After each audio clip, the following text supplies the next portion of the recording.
How likely is it that you will get the 3 signatures that you require for the partial report to finally be adopted? Kasi everything seems to hinge on that. Eh. I mean, to move forward, you'd want it to be adopted by the Blue Ribbon, and only then will you be looking at the involvement of Guteza, the 18 former soldiers, and Zaldico. So yung tatlo po, sino kaya yung can you give us an idea, sino yung tatlong inyong napupusuan na mag-a-adapt nitong committee report? Parang high school. Yeah, it's good you ask that, Ed, ano? Kasi kaya ko din-decide na isuspend. Para na sa ganon, ma-realize na responsibility nila na mag-send sila ng committee report. Whether mag-manifest sila doon na they will interpolate, they will amend, they will file their separate opinion, or they will dissent. At least, i-fulfill nila yung kanilang duty na magpirma sa partial committee report. After all, nag-participate sila sa committee hearings. Bakit tayo nila magpirma? Isa lang ang pwedeng conclusion.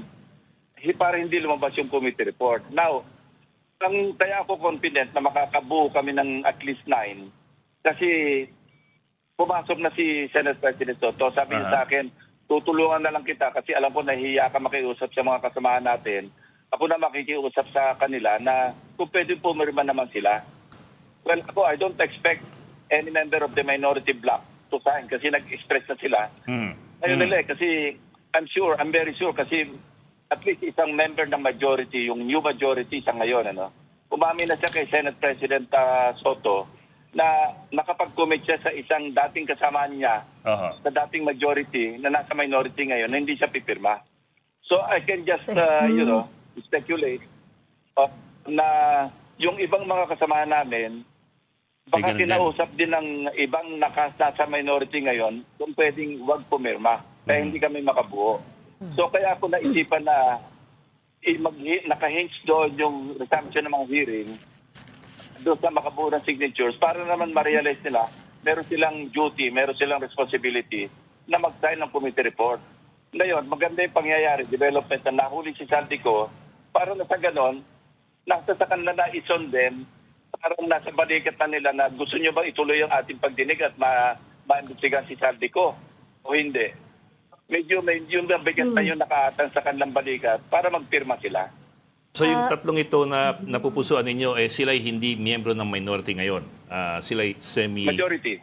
Hindi sila member ng minority. Kasi yung minority parang sarado na yung tindahan doon eh. Hindi na kayo umasa sa minority na babaliktad eh. So they're members. Nagsalita na sila di ba? Yeah. Naggawa nga sila ng ng minority report na illegal eh. Yeah. Hindi, sir. The 3 people that you're talking about are members of the majority. Majority. Yes. Yes. The majority. And the person na that they promised their vote to, na dating majority, na ngayon minority, ay wala sa Senado. No. Nasa Senado pa rin. Okay. Kaya lang, at Minority, least one of the members of the majority bloc, The current majority. ang response niya kay Senate President, pasensya na SP kasi nakapag-commit ako sa isang dati kong kasama, na member pa rin na Senate. Pero minority daw siya ngayon. na wag pumirma. Pero minority So nga. unless magbago yung isip niya at pagbigyan niya si Senate President, madadagdagan pa na isa yung 6 ngayon. And hopefully, meron pang 2 sa majority na pipirma pa para ma-report out na. Kasi sa ngayon ako, Senator Risa, Senator Kiko, Senator Bam, SP, at saka Senator Erwin Tulfo. 6 kami nakapirma. So, 3 pa yung kailangan. But So, when we Senator- spoke to you a month ago, sabi nyo that back then, this was in March, you needed 5 signatures. So, there's been progress. Kasi ngayon 3 na lang po. Si Tito Soto at si Erwin. Yung dumagdag. Kasi alam mo, Talagang February kakapul 11 ka. pa ito na route eh.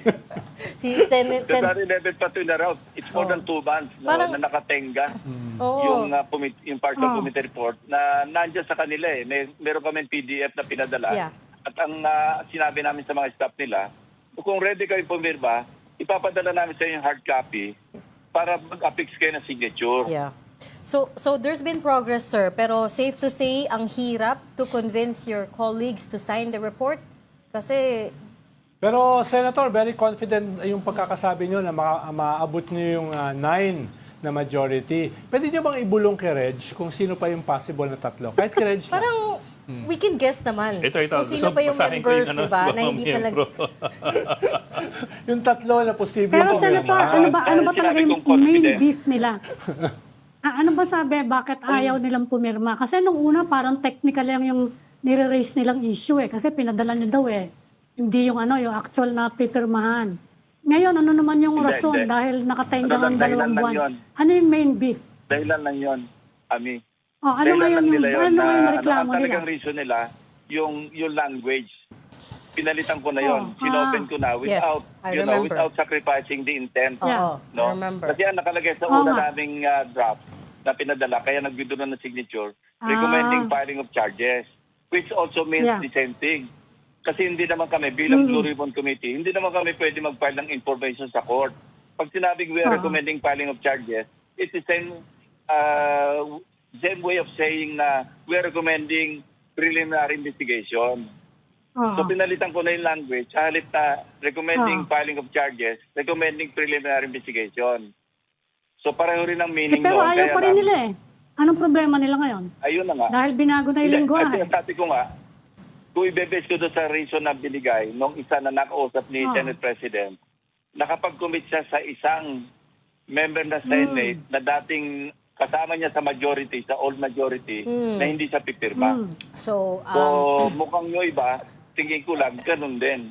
Nakapag-commit sila sa iba namang members ng minority ngayon na hindi pipirma. Sir, for the benefit of the Paikot-ikot, viewers who are wondering kasi, of course, kami, they don't we can really follow. know. Pero ipapangalanan din po ni Ed. Ito yung mga members ng Blue Ribbon na majority.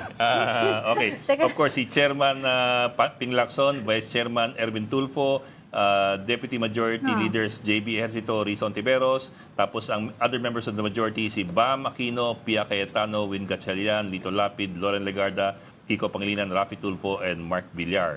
The other 6 are members of the minority na. Senator, kamusta yung inyong second vote? Teka lang. You don't have to answer. Teka, magpapacheck pa kayo Teka ng mga lang. pangalan eh. So coming back to the names, I'm sorry to point this out, Senator, pero na-mention niyo na din naman sila in our last interview, and those are Senators Mig Zubiri, Win Gatchalian, and JV Ejercito. So I guess the Sila question yung is, nag-withdraw. Sila yung nag-withdraw ng signatures. oo, sila yung tatlong nag-withdraw, and the question is, are they the same 3 people that you're chasing right now? Let's not go there. Oh. Pero Sen, meron kayong kanya. May nakita akong second Ayoko vote kasi nyo. mag-preempt kasi nasabi ko na ito, hindi ako nakikiusap sa kanila. Ayoko makiusap kasi nga, sinabi ko na I respect whatever reason they have Yeah. na hindi sila mag-sign.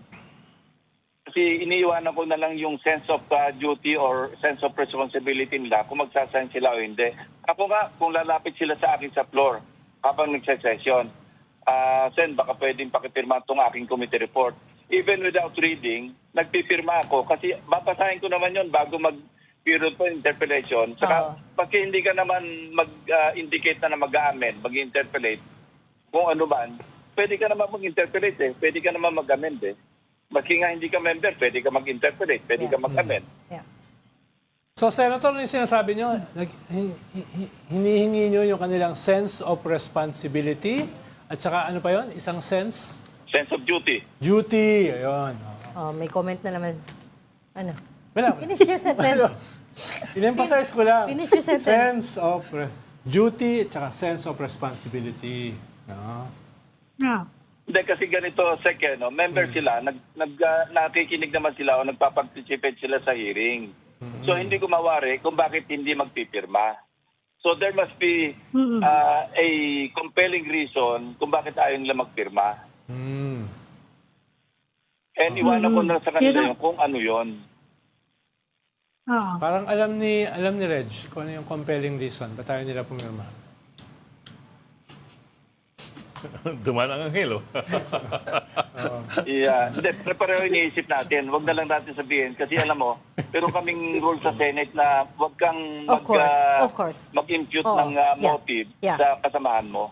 Tama naman. Hindi, kaya nga Sadyang pilyo lang to si Ral Llamas. kaya nga kami na lang ang mag-i-impute. Oo nga. Ikaw mag-impute. Oh, yan. Oo I'm nga. not gonna Senator,